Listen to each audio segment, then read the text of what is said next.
Hello दोस्तों, wrestle home channel पर आप सबका स्वागत है। आज बात करेंगे उन शब्दों के बारे में जिनको WWE ने 2020 में बैन कर रखा है। तो चलें, आइए चलते हैं। यह है लिस्ट सीरीज का दूसरा एपिसोड।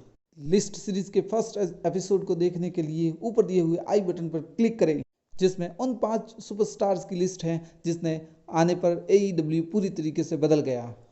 तो बात करते हैं लिस्ट सीरीज के दूसरे एपिसोड की, जिसमें WWE ने 2020 में ऐसे कौन से शब्द है जिसको बंद कर रखा है और आखिर क्यों इन शब्दों को बैन कर रखा है।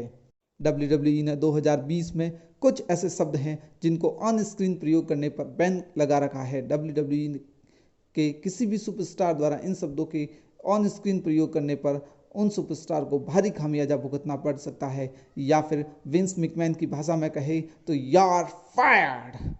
विंस मैकमैन जैसा तो नहीं था, परंतु चलेगा। Bad joke, sorry. तो बढ़ते हैं अपनी लिस्ट की तरफ। लिस्ट का पहला शब्द है बेल्ट या स्ट्रैप।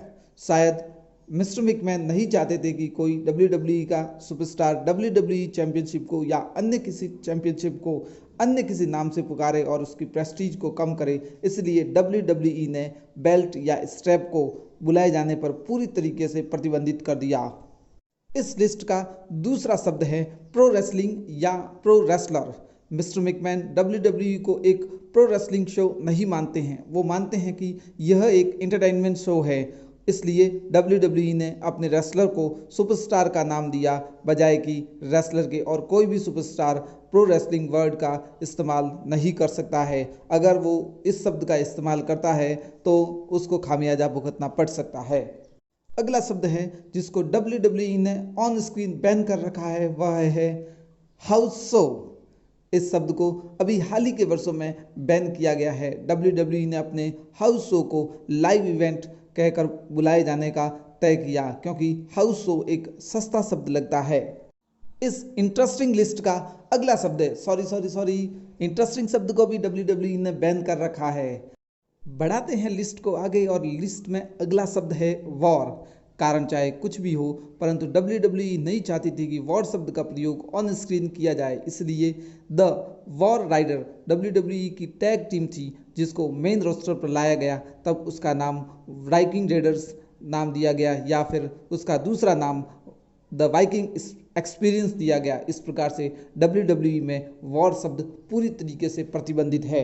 WWE आज वर्तमान में जिस तरीके का एक शो है, एक इतना बड़ा शो है, उसको जहां तक पहुंचाने में जिसका सबसे बड़ा योगदान है वो है फैंस। सॉरी, मिस्टर मैकमैन ने इस शब्द को भी बैन कर रखा है। हाँ, लिस्ट का अगला शब्द है फैंस।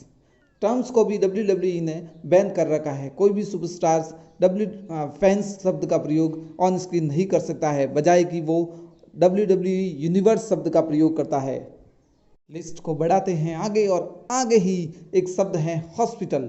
WWE ने हॉस्पिटल वर्ड को भी बैन लिस्ट में डाल दिया है। कोई भी अनाउंसर्स, कमेंटेटर्स इस शब्द का प्रयोग नहीं कर सकता है। इसके स्थान पर WWE में लोकल मेडिकल फैसिलिटी शब्द का प्रयोग किया जाता है, क्योंकि WWE एक एंटरटेनमेंट शो है और इस हिसाब से हॉस्पिटल एक ज़्यादा सीरियस शब्द लगता है, और शायद मिस्टर मैकमैन को ये शब्द पसंद नहीं था।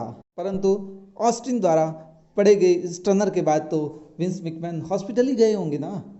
इतने स्टनर खाने के बाद तो कोई भी हॉस्पिटल से नफरत ही करेगा ना। इस लिस्ट का अगला वर्ड है title on the line. WWE ने इस फ्रेज को भी पूरी तरीके से बैन कर दिया है, क्योंकि टाइटल शब्द का प्रयोग पहले से ही WWE में बैन किया जा चुका है। फाइनली इस लिस्ट का सबसे नया शब्द कोरोना वायरस है। जी हाँ, WWE ने अभी हाल ही में इस वर्ड को भी बैन कर दिया है, क्योंकि WWE बाहर की चीज़ों पर अपना फोकस नहीं करना चाहती है और WWE यूनिवर्स एंटरटेनमेंट के लिए शो में आती है, अपने गमों को भुलाने के लिए शो में आती है, और WWE ही उनको इस तरीके की चीज़ें याद दिलाकर फिर से गमों में नहीं डालना चाहती है। इस प्रकार ये थी लिस्ट जिसको WWE ने इन वर्ड्स को पूरी तरीके से बैन कर रखा है। लिस्ट सीरीज का अगला पार्ट आप किस पर देखना चाहते हैं, कमेंट करके ज़रूर बताएं।